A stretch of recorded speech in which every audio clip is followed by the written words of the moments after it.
Fala aí pessoal, tudo certo? Mais um vídeo aqui no canal no ar. E hoje eu queria falar um pouco sobre o que o Santos pode fazer para sair dessa situação. Talvez no final você pense, porra, mas isso era óbvio. Mas são coisas que, fazendo comparação aqui, eu vi bastante coisas sobre o Brasileirão do ano passado, que a gente não disputou, né? Fui procurar mesmo o que aqueles clubes que estavam na situação fizeram e tudo mais, e acho que vale aplicar dentro do possível no Santos também. Mas enfim, tem algumas situações aí que realmente são meio óbvias e a gente vai comentar aqui. Antes, se você puder, deixa o like no vídeo, se inscreve no canal, muito importante aqui, ajuda bastante a gente. E o que eu ia falar mais? Tinha outro recado. Lembrei. Eu tinha falado até final de semana que tinha um vídeo. Tava pretendendo fazer um vídeo um pouco mais animado ainda. Talvez nos próximos dias, talvez até amanhã. Mas enfim, tentar essa semana trazer algumas coisas além, né, da gente só fazer análise e reclamação, entre aspas, justas, né? E justas que eu digo não só da minha parte, mas de vocês também que comentam aqui em outros lugares, enfim. Tentar trazer um pouco também para dar uma variada, né? Enfim, essa semana também tem sub-20 de novo, pelo brasileiro, da categoria. Enfim, inclusive eu acho até que talvez muita gente não tenha visto, porque como eu postei 2 vídeos no dia, e às vezes o engajamento do YouTube dá uma quebrada. Mas sábado eu postei a primeira entrevista do Maurício Copertino como técnico do sub-20. Infelizmente foi depois de uma derrota bem feia em casa pro Aguaí, né? Mas enfim, a derrota com reservas também, tudo mais. E tá lá a entrevista no sábado, Maurício Copertino, primeira e acho que única até agora. Certamente foi exclusiva para mim naquele dia. Então, se você não viu, volta aí uns vídeos aí no sábado e você vê. Rapidinho, tem 5 minutos. Bom, vamos lá. Eu tava, como eu falei sobre o Brasileirão do ano passado, tava estudando aqui, olhando, né, pesquisando mesmo. E a gente nessa rodada, atualmente, estamos na décima, tá doido. Estamos na 7ª rodada do Brasileirão, né? A gente tem uma campanha ridícula de 1 vitória, 1 empate e 5 derrotas, né? E eu fui olhar com as do ano passado, né? As campanhas do ano passado. Essa rodada ainda não acabou, tá? Hoje tem Red Bull, Bragantino e Mirassol. Mirassol também está relativamente ali perto da gente, está em 15º com 7 pontos, né? E tem Juventude e Atlético Mineiro, os dois também relativamente perto. Juventude tem 7 também, o Galo tem 6, é o primeiro time da zona do rebaixamento, inclusive. Mas enfim, então ainda tem jogos dessa rodada aí. Mas a gente já fez 7, né? São mais 5 até a pausa para o Mundial, ou seja, iremos parar na 12ª rodada. E aí o Campeonato Brasileiro vai ficar um mês parado, porque a gente joga o último jogo provavelmente no dia 12/6. Provavelmente não, já está... A tabela já está destrinchada, né? Já está dividida. O Santos vai jogar 12/6, numa quinta-feira, 7h30 da noite. E aí depois só volta a jogar na data base dia 13 de julho, que é um mês depois, talvez seja dia 12, talvez 14, enfim. Mas a data base é 13 de julho, contra o Palmeiras, né? Voltar facinho. Eles vão jogar o Super Mundial também, né? E aí... Também não. Eles vão jogar o Super Mundial e depois voltam. E a primeira rodada é contra a gente. Beleza, então são 5 jogos, 6 se você contar a volta contra o CRB, né, pela Copa do Brasil, ainda tem no meio disso, e tem um amistoso também contra o Leipzig, né, mas eu não vou contar isso aí porque obviamente não interessa muito pra gente, né. Mas beleza, tá, aí eu fui olhar, na 7ª rodada do Brasileirão do ano passado, a zona do rebaixamento era composta por 17º lugar o Corinthians com 5 pontos, uma campanha de 1 vitória, 2 empates e 4 derrotas, bem parecida com a nossa. O Atlético Goianiense, que foi rebaixado, tinha 4 pontos, uma campanha igual a nossa, 1 vitória, 1 empate e 1 derrota. O Cuiabá, a mesma campanha também foi rebaixado, tinha 4 pontos. E o Vitória era o último colocado com 2 pontos só, nenhuma vitória, 2 empates e 5 derrotas. Só que se vocês lembrarem, né, 2 desses times caíram e 2 se mantiveram na primeira divisão, mas não só isso, né, o Corinthians vai para a pré-Libertadores, termina em 7º, e o Vitória também termina muito bem, 11º, né? Muito bem dentro das proporções dele, das metas deles, né? Com 47 pontos, classifica para a Sul-Americana, até tá mal na primeira fase, né, da Sul-Americana, mas enfim. Ou seja, 2 times escaparam bem, os outros 2 caíram, realmente o Cuiabá em último, o Atlético Goianiense em penúltimo, inclusive. Beleza. Aí eu vou puxar até para a 12ª rodada, que é quando o Campeonato Brasileiro vai parar esse ano e naquela altura lá não parou, ano passado, né, o campeonato seguiu normal, mas é só para ter uma base no mesmo tempo, né? A zona do rebaixamento era composta por Atlético Goianiense 17º com 10 pontos, melhorou um pouquinho. O Corinthians em 18º com 9 pontos. O Grêmio em 19º com 7 pontos. E o Fluminense era o último com 6 pontos. Cara, assustador, viu? Assustador. E eu tenho medo da gente ficar assim também. Que é uma posição assustadora. A campanha do Flu era pior, com 1 vitória, 3 empates e 8 derrotas. O Corinthians também só tinha 1 vitória, mas tinha 6 empates, né? Pelo menos, e 5 derrotas.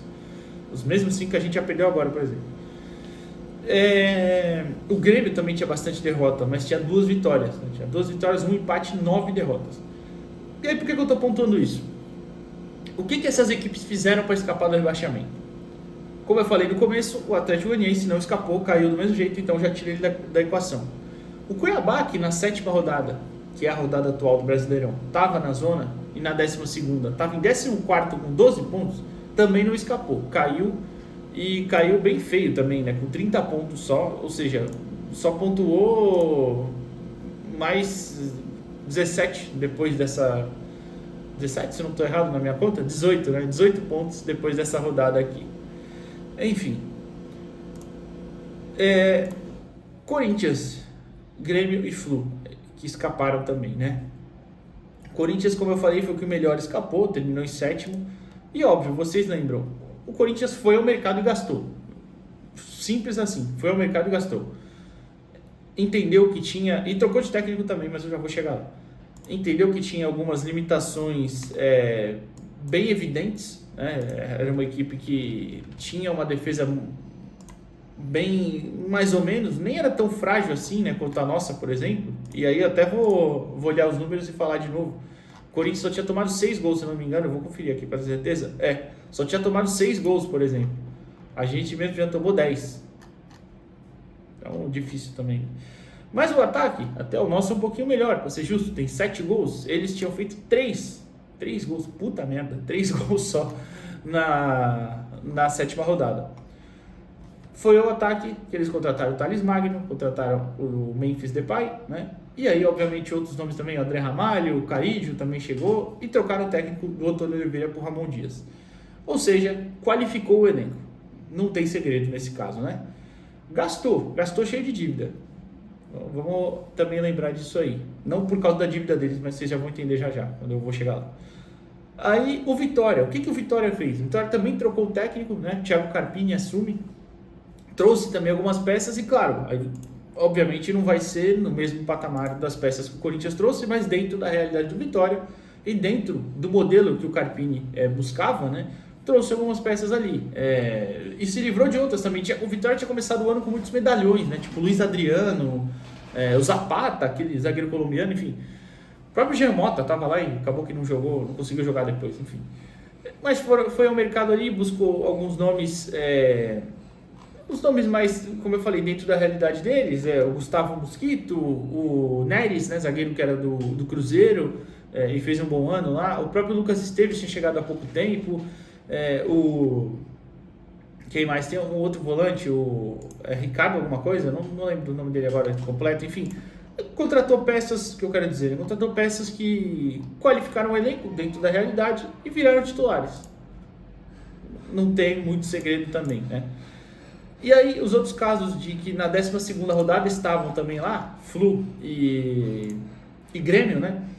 Também contrataram, mas até em menor escala, né? O Grêmio foi meio que um Deus nos acuda até o final do campeonato. O Flu também. O Flu até nas rodadas finais se livra um pouquinho melhor, vencendo o Palmeiras, né? Mas, por exemplo, trouxe o Kevin Serna, né? Que foi uma peça importante. O Nonato, né? Tá emprestado lá pela gente, né? E tá jogando, sei lá se bem, mas de vez em quando faz o golzinho dele. Foi importante, né? Foi muito elogiado, por exemplo, pelo Mano Menezes no ano passado lá.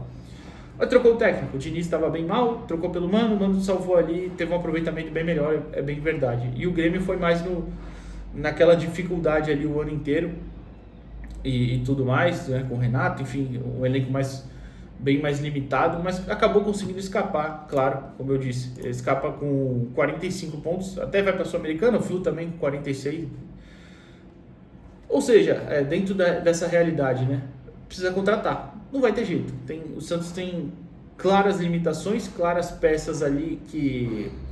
Claramente, aliás, peças que não tem como jogar no Santos. Tem uma lacuna muito grande defensiva, muito grande mesmo. É uma dificuldade que a gente tem que é bem visível e precisa melhorar isso. Agora, o que também pode fazer mais, né? Trocou o técnico agora, né? Evidentemente. Eu não acho que demitir o Kleber Xavier seja a solução, evidente, até porque o cara teve 2 jogos, vai ter a primeira semana cheia agora, e eu acho até que a gente pode esperar, de repente, alguma melhora, né? Alguma coisa um pouco mais, como é que eu posso dizer? Que tenha mais a cara dele no time. De repente ele tem algumas orientações diferentes, né? E que podem ser aplicadas aí com mais tempo de treino, enfim. Tá? São só coisas que acho que vale a pena a gente pontuar também. No mais, é isso. Ah, não, tem uma coisa também. É que eu vou deixar essa pro final até, mas... Eu sei que é uma porcaria ficar fazendo contas, entre aspas, agora eu não estou bem fazendo conta, mas tipo, olhando para os times que não caíram para ficar fazendo essa conta no momento. Mas percebam, né? Por exemplo, o Corinthians conseguiu para a Libertadores. O Vitória chegou relativamente perto de brigar por uma vaga na pré-Libertadores. Não, acabou que não brigou, tá? Só conseguiu a vaga na Sul-Americana ali, mas enfim, dentro das proporções dele estava ótimo. Então, acho que a gente tem margem para melhorar. É horrível ficar fazendo esse tipo de conta agora, mas o importante é sair da zona incômoda cedo, né, o mais rápido possível.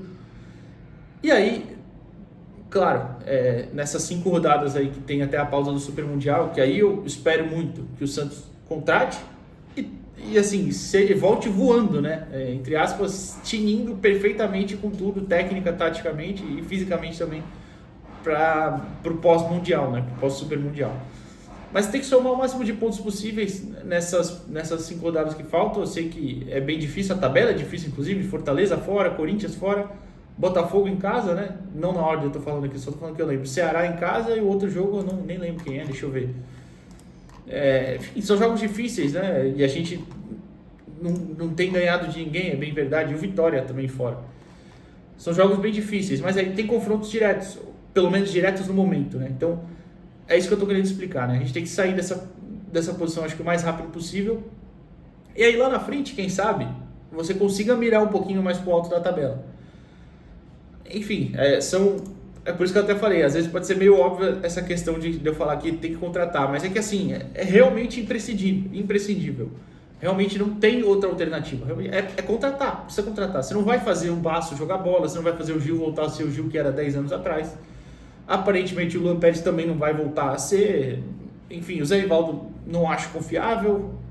É um zagueiro capaz de ter ótimas atuações e atuações péssimas na mesma semana, inclusive, igual gosto de lembrar aqui, contra o Atlético Mineiro, faz um jogaço, mesmo sem o gol, tira o gol dele, fez um belo jogo. Aí contra o São Paulo foi um horror, então, e na mesma semana. Então, assim, por isso que eu digo que eu não acho confiável. Precisa contratar zagueiro, para mim precisa contratar volante. E o principal, que eu falei que ia deixar agora pro final, né? Talvez não seja o principal, mas seria de uma grande melhora, uma grande mudança nesse clube, que é a prevenção a lesões. Eu sei que todos os clubes têm lesões, é fato, todos sofrem com o calendário, mas a gente tem 22 partidas no ano, contando um amistoso, e que os titulares jogaram, por exemplo, só meio tempo. E a gente tem jogador lesionado a rodo. A gente tem jogador com lesão muscular mais de uma vez, que foi o Tassiano. O Barreal já teve a segunda lesão agora, a primeira muscular. Já teve o Bom Tempo, que voltou agora. Eu sei que esses já voltaram, o Soteldo, o Bom Tempo, mas tiveram as lesões. No começo do ano tiveram outros já que nem estão mais aqui, que também tiveram essas lesões. Então, a prevenção e a preparação física do Santos precisam melhorar e urgente. De verdade, eu imploro, eu falei isso na aula do hoje, o Santos precisa muito dar uma atenção especial ao que acontece no departamento médico. Eu não sei se é falta de estrutura, se é falta de capacidade, eu não quero acusar ninguém porque eu não tenho competência para isso, para falar dessa parte, mas o Santos precisa muito melhorar a sua prevenção e preparação física. Chegou o Fábio Maceredian, né, junto com o Kleber Xavier, preparador físico que é muito respeitado no meio do futebol, muito elogiado. Então eu espero que tenha uma melhora já. Eu sei que a curto prazo é difícil, mas, por exemplo, na volta do Super Mundial o Santos está voando. E aí, por isso que eu falo da prevenção também. De repente, a questão médica do clube não esteja 100% ali. Estou pontuando isso até pensando um pouco, nem citei muito, mas pensando um pouco no Neymar, né? Porque eu acho que realmente com o Neymar em campo, muitos jogadores melhoram a confiança, conseguem jogar um pouco mais leves. As partidas que a gente teve com o Neymar foram muito melhores do que sem ele.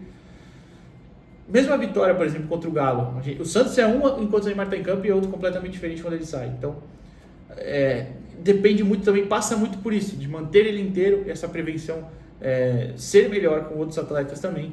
E a gente ainda tem, claro, sempre pontuando a estreia do Zé Rafael para acontecer, que eu particularmente boto muita expectativa. Não sei. Então, a situação é ruim, é desesperadora, mas tem margem para melhorar. O ponto precisa ser feito. Ah, mas o Santos não tem dinheiro. Infelizmente, o Santos não tem dinheiro desde que eu me entendo por gente. Então, o que vai fazer agora de diferença, né? Eu sei que não é largar uma dívida de 200 milhões a mais no clube, né? Aumentar em 200 milhões a dívida, que isso é irresponsabilidade e tal. Mas não adianta ser também, por exemplo, igual o Diário do Peixe publicou, né?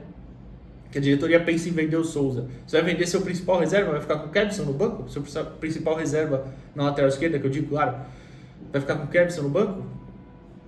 Enfim, não sei.